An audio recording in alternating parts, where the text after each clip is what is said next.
Hola amigos, ¿cómo están? Espero y todo bien. Este es el video número 4 de la sesión 5 del Café Filosófico entre Amigos, Aristóteles. Y muy bien, dando continuidad al video anterior, donde vimos ya el concepto del alma para Aristóteles, el alma como principio de vida, el alma como el constituyente, la forma del cuerpo de todo ser viviente. En este caso, ahora Aristóteles va a hacer un análisis más profundo del hombre, de su alma intelectiva. Que recuerden que el alma intelectiva, en forma acumulativa, también hereda, agrega los componentes y elementos del alma vegetativa y del alma sensitiva. Y bueno, en este sentido, Aristóteles clasifica las facultades del hombre, de esta parte de su alma intelectiva, de la siguiente manera. En primer lugar, coloca que tenemos facultades sensitivas, que son comunes a los animales. Y en este sentido, Aristóteles dice, pues tenemos la sensación, que es la percepción de los sentidos. Aquí muy importante, amigos, recuerden que Platón, los presocráticos, veían a los sentidos como opiniones, como engañosos, como que la verdad no podía estar en esta parte de la percepción de los sentidos, sino que la verdad estaba exclusivamente en el pensamiento. Aristóteles en el otro lado lo que va a decir es no, los sentidos son parte de nuestra naturaleza, es algo muy importante, es parte del hombre y esta es una de las principales facultades para conocer el mundo, para conocer la realidad. También en esta parte dice el hombre tiene memoria e imaginación dentro de las sensitivas. Aquí Aristóteles está dando un paso gigantesco en el entendimiento del hombre. Hoy por hoy, en el estudio del hombre, en antropología, evidentemente la parte de memoria e imaginación son facultades hoy perfectamente reconocidas en el hombre, obviamente ya con un estudio y profundidad mucho mayor, pero el primero que lo plantea, que lo coloca de esta manera, pues es Aristóteles y es un paso muy grande en el entendimiento del hombre. Posteriormente vienen lo que le llaman las facultades espirituales, que en este caso las ubica exclusivas del ser humano. Y aquí va a colocar el entendimiento, pero lo va a dividir en dos. El entendimiento agente, el cual, voy a decirlo de esta manera, pensemos que es la conciencia, aquel pensamiento que es dinámico, en el cual estoy reflexionando continuamente. Este entendimiento agente, eventualmente la parte de teología, los estudiosos del medioevo, lo toman y lo interpretan como el componente del alma intelectiva que es la parte inmortal, que es la conciencia, que es el yo, esa parte de reflexión continua. Aristóteles no lo deja ver así necesariamente, es un concepto complejo, oscuro dentro de su filosofía. Sin embargo, el medioevo lo retoma y de aquí toma la parte de que el alma es inmortal. De nuevo, no llega a esa conclusión Aristóteles, pero el medioevo sí lo interpreta de esta manera. Más adelante, en los teólogos, veremos un poquito más de esto. La otra parte del entendimiento es el pasivo, y aquí en el pasivo, pues es como el receptáculo, es la biblioteca de todos los conceptos universales, las esencias universales que vamos adquiriendo a través de la reflexión, del entendimiento agente. Entonces, el entendimiento agente es la reflexión activa, es el yo, es lo que estoy pensando ahora. El entendimiento pasivo es aquel conocimiento universal, concepto que ya adquirí y se va quedando ahí. Y posteriormente, algo también muy importante en el entendimiento del hombre y que hasta hoy trasciende en el estudio del hombre, ubica Aristóteles las facultades afectivas, que es un combinado, porque algunas de ellas están presentes en animales y otras son exclusivas del hombre. La parte de los animales, pues es lo que él le llama el apetito inferior, que son la parte de los instintos, la parte irracional. Aquí podríamos ligar la parte de emociones, sentimientos, que, bueno, en aquel entonces y durante mucho tiempo en la historia se consideraba la parte irracional, la parte instintiva del hombre. Hoy por hoy en antropología y el estudio del hombre, la parte de afectividad se reconoce no como algo irracional, sino como algo muy importante, muy crítico, que incluso juega un papel clave para nuestra supervivencia, para nuestras relaciones sociales, personales. Y aquí la parte de emociones y sentimientos hoy por hoy no se consideran irracionales. No hay ninguna emoción o sentimiento malo. Lo que puede ser malo es qué hacemos con ellos, ¿no? Pero la parte natural de la emoción, del sentimiento, no se conceptualiza hoy como algo irracional o malo, ¿no? En aquel entonces, bueno, se identificó así, pero bueno, el primer brinco es identificarlo, ¿no? Y la otra parte de estas facultades afectivas que también es brutal, es un brinco gigantesco, es que Aristóteles la considera la facultad afectiva superior la voluntad. Entonces aquí ya da un ingreso, da un ingrediente muy importante en la definición del hombre Aristóteles, y es que el hombre no solamente es un ser de percepciones, de sentidos, no solamente es un ser con memoria e imaginación, no solamente es un ser con entendimiento, pensante, con afectividad, con emociones, con sentimientos, sino que es un ser que decide, es un ser con libre albedrío, es un ser responsable. Entonces, esta aportación fue muy importante de Aristóteles y como tal identifica la voluntad del hombre, que el hombre tiene una facultad volitiva de decisión. Y esa parte la vamos a ver un poco más adelante cuando veamos la parte de ética y virtudes en Aristóteles. Pues muy bien, amigos, y también en esta comprensión del hombre, pues no se queda ahí Aristóteles y va a dar una situación, un aspecto adicional muy importante. Y es que Aristóteles, pues va a hacer la reflexión y va a decir, ¿la sociedad es un hecho aleatorio, ajeno al hombre? ¿O es algo intrínseco en el hombre? Es decir, yo al hombre lo puedo entender como uno, o si quiero entender al hombre, forzosamente lo tengo que entender en sociedad. Y lo que va a encontrar Aristóteles y su propuesta es que el hombre es un ser social por naturaleza. Yo no lo puedo comprender fuera de la sociedad. De hecho, Aristóteles va a decir, un individuo humano que no vive en sociedad o es más que un hombre, es decir, un dios, o es menos que un hombre, una bestia, aunque posea la apariencia humana, es decir, es muy categórico. El hombre o está en sociedad o lo que estamos viendo es un dios o una bestia, ¿no? En este sentido, de aquí deriva una frase pues que es muy sonada, ¿no? Y probablemente muchos la han escuchado, del hombre es un animal político.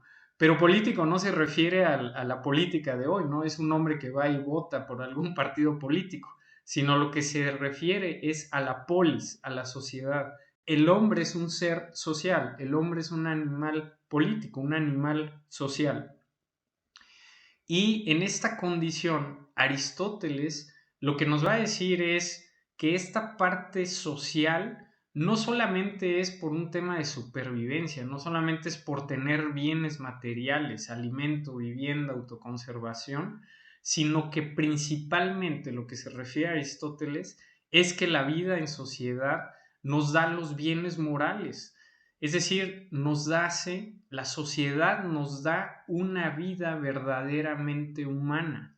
No puede haber emociones, sentimientos, justicia si no nos ubicamos en sociedad. Entonces, la sociedad es algo natural en el hombre, es intrínseco al hombre.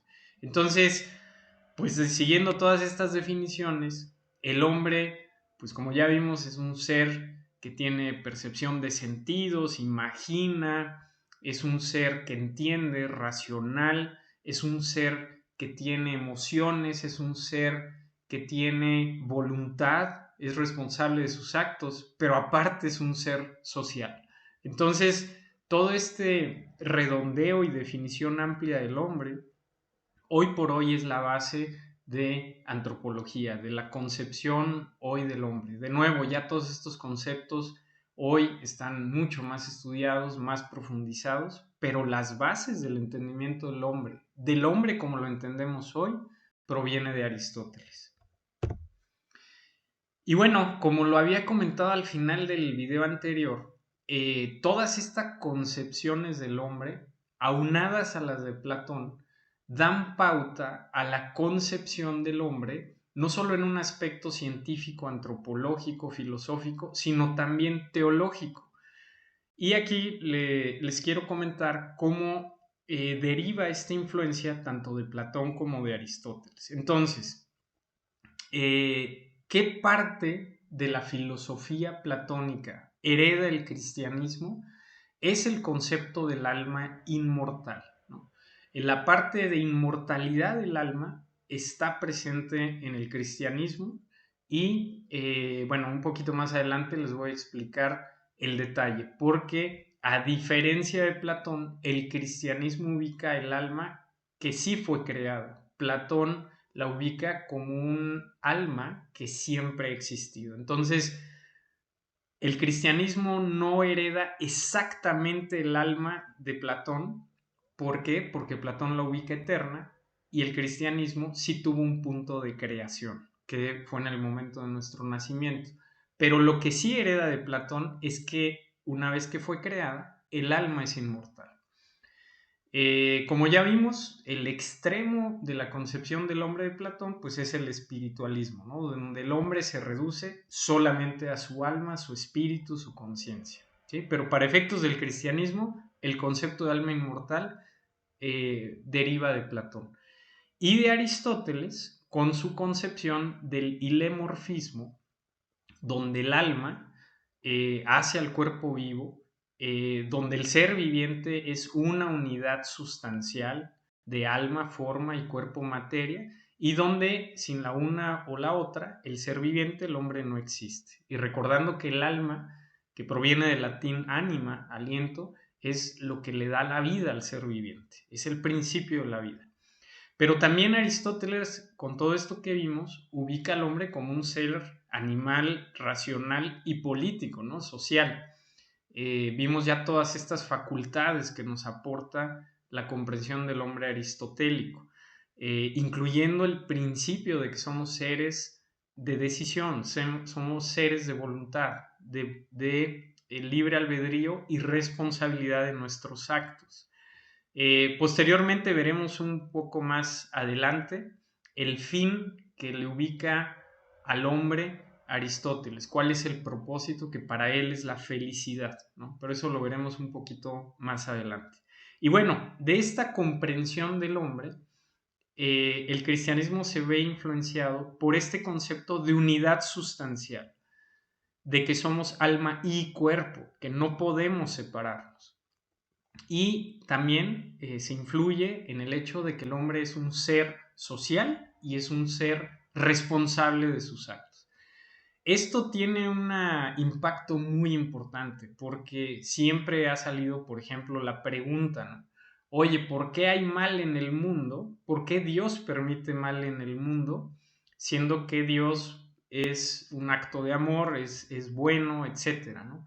Bueno, teológicamente la respuesta es que el mal lo crea el hombre con su libre albedrío, con sus actos que él decide hacer, ¿no? Entonces, esta situación de que el hombre es responsable de sus actos tiene una influencia importante en la teología cristiana y bueno, indudablemente en muchísimos aspectos de la comprensión del hombre que hoy son vigentes. El extremo de la concepción aristotélica del otro lado de Platón sería el materialismo, ¿no? El hombre se reduce a la materia, solo al mundo de los fenómenos naturales, porque recordemos que el alma para Aristóteles es parte de este mundo, es una fuerza aquí en la naturaleza que hace vivos a los seres vivos. Y bueno, siguiendo en esta línea, vamos a ver directamente aquí de información que está pública del Vaticano esta concepción del hombre. Y quiero que vean la influencia aristotélica que hay en la teología cristiana. Esto proviene de una audiencia general de Juan Pablo II de 1986 y la voy a leer y voy resaltando la parte o la influencia que tuvo a partir de Aristóteles.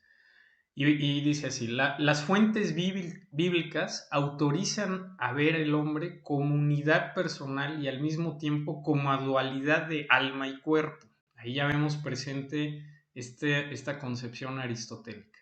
Concepto que ha hallado expresión en toda la tradición y en la enseñanza de la Iglesia. Esta enseñanza ha hecho suyas no solo las fuentes bíblicas, sino también las interpretaciones teológicas que se han dado de ellas, desarrollando los análisis realizados por ciertas escuelas, Aristóteles, de la filosofía griega, ¿no? Entonces aquí ya Aristóteles mismo es comentado. Ha sido un lento trabajo de reflexión que ha culminado principalmente, bajo la influencia de Santo Tomás de Aquino, en las afirmaciones del Concilio de Viena 1312, donde se llama al alma forma del cuerpo. Ahí ya vemos muy presente la concepción aristotélica.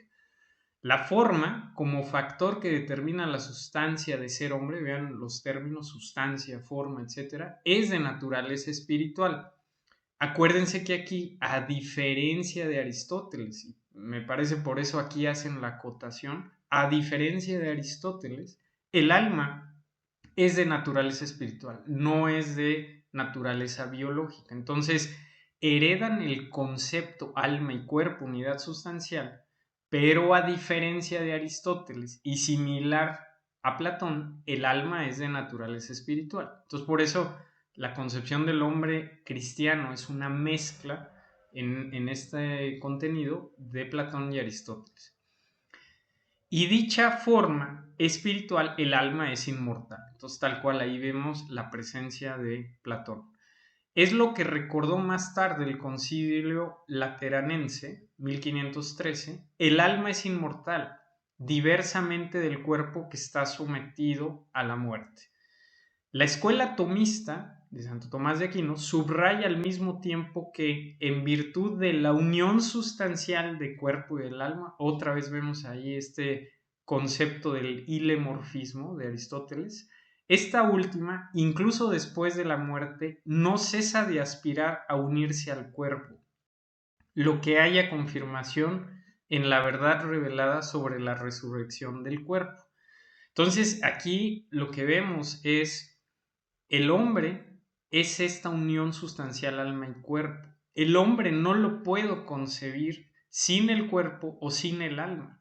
Y de esta situación es que hay una aspiración, aunque después de la muerte, voy a decirlo de esta manera, se separen, tiene que haber una aspiración que se vuelvan a unir, porque si no, no volveremos a ser lo que hoy somos.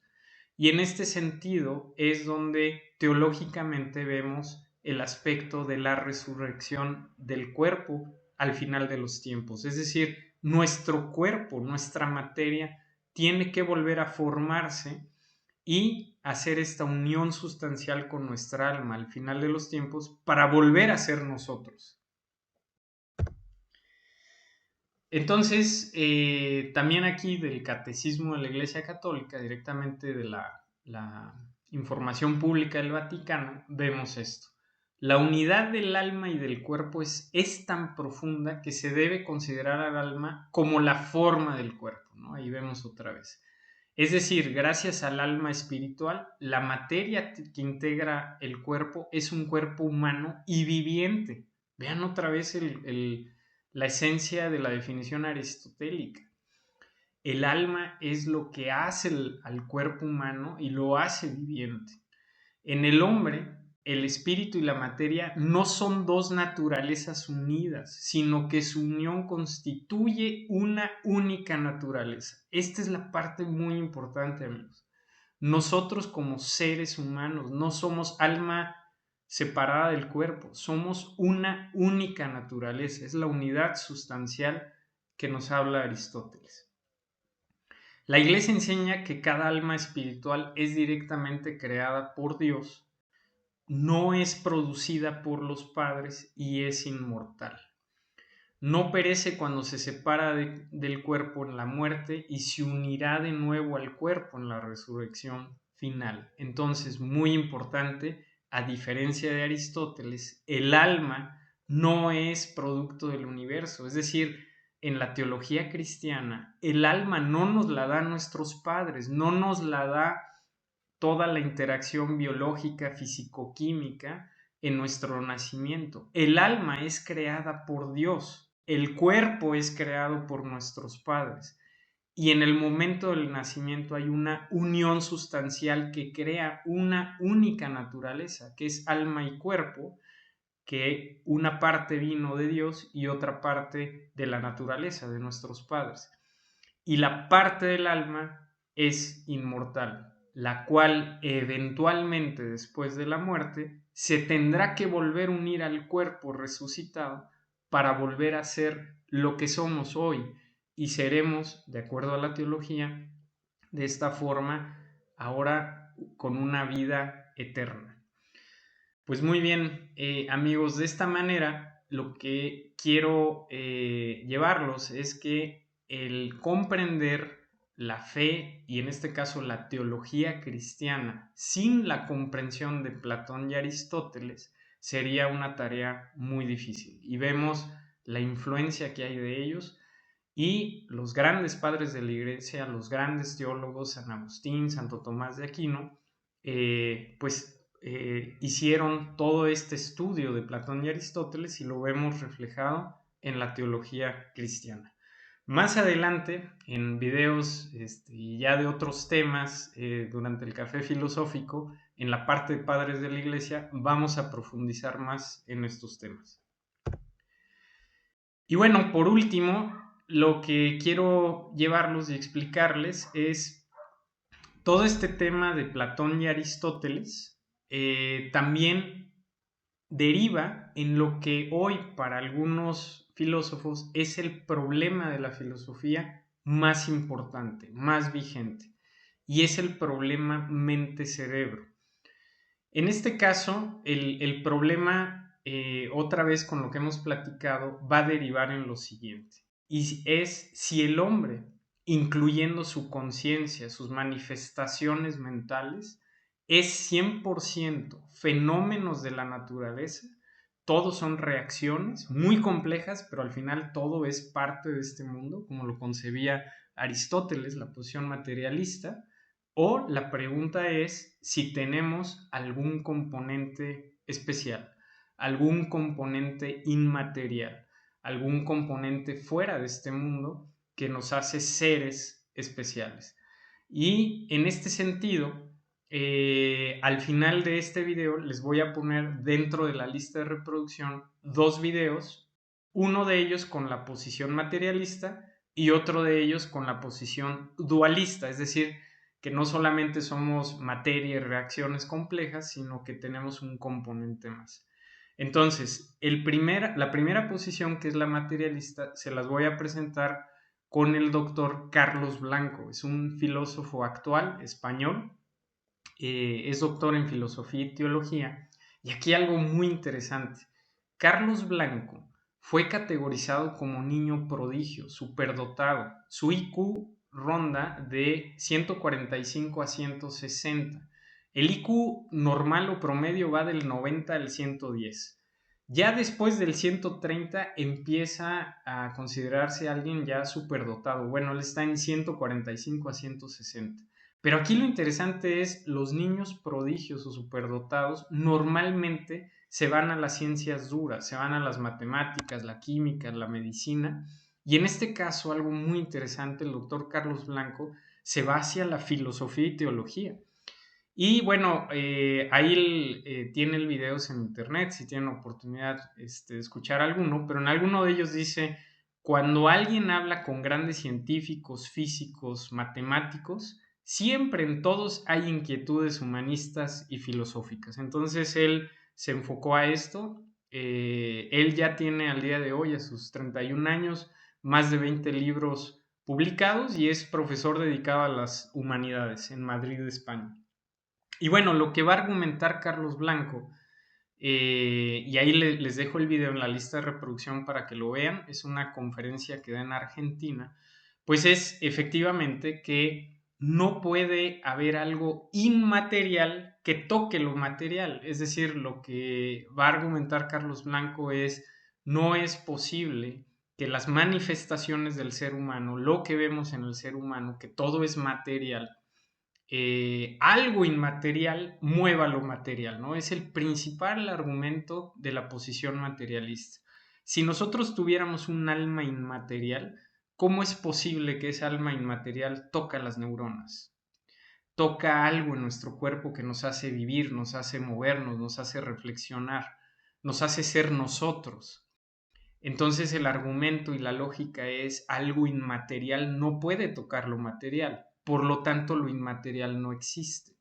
Esta es la posición materialista, y al final del video les dejo el video de Carlos Blanco para que vean esa conferencia. Ahí él va a hablar también ya, por ejemplo, un poquito de Descartes, y este filósofo lo vamos a ver posteriormente, pero yo creo que ya con lo que llevamos ahorita en los videos van a tener una buena comprensión de su conferencia. Hablo un poquito rápido, pero yo creo que va a ser bastante comprensible. Y en el otro lado tenemos la posición dualista, en la otra comprensión del hombre. En esta comprensión, en el problema mente-cerebro o mente-cuerpo, que es esta situación, si tenemos o no un componente inmaterial, en esta otra posición está el padre Manuel María Carreira. Él es un sacerdote jesuita, teólogo, filósofo, y aquí muy interesante, es doctor en física. Es decir, es también científico, es miembro del Observatorio del Vaticano. Yo no sabía que el Vaticano tiene dos observatorios pues, para el estudio del espacio, ¿no? Entonces, él es doctor en física. Y lo que va a argumentar el padre Carreira es: lo que yo no puedo decir nunca es que la realidad humana es simplemente una cuestión de procesos físico-químicos. Ningún proceso físico-químico puede explicar una poesía, no puede explicar mi deseo de conocer. Entonces, la otra posición diferente a la materialista es la posición dualista, ¿no? Donde la inteligencia humana es relativamente independiente de los sentidos y de la situación orgánica del sujeto. Es decir, el padre Carreira lo que nos va a decir es: no, las fuerzas del universo, las fuerzas de la naturaleza no pueden explicar todas las manifestaciones del hombre. Y en este sentido se debe de asumir que hay algo más, hay algo inmaterial, hay algo especial en nuestra conformidad del hombre, ¿no? Obviamente aquí esto va ligado al concepto de la teología cristiana del alma inmaterial, del alma inmortal, que también es parte de nosotros. Hoy por hoy, ninguna de las dos posturas pueden ser verificadas, ninguna de las dos posturas pueden ser comprobadas científicamente. Es decir, hoy por hoy la ciencia efectivamente no puede explicar cómo las fuerzas del universo pueden crear la poesía, pueden crear la autoconciencia. Hoy no llegamos a ese nivel. Y por el otro lado, pues el decir que es algo inmaterial, pues tampoco se puede verificar, ¿no? Entonces, hoy por hoy es, de acuerdo al doctor Carlos Blanco, el problema filosófico más importante, y es el problema abierto, que se le conoce como el problema mente-cerebro o mente-cuerpo. Es decir, la mente es algo inmaterial, la reflexión, la conciencia, el yo, o es algo derivado del cuerpo, es algo material.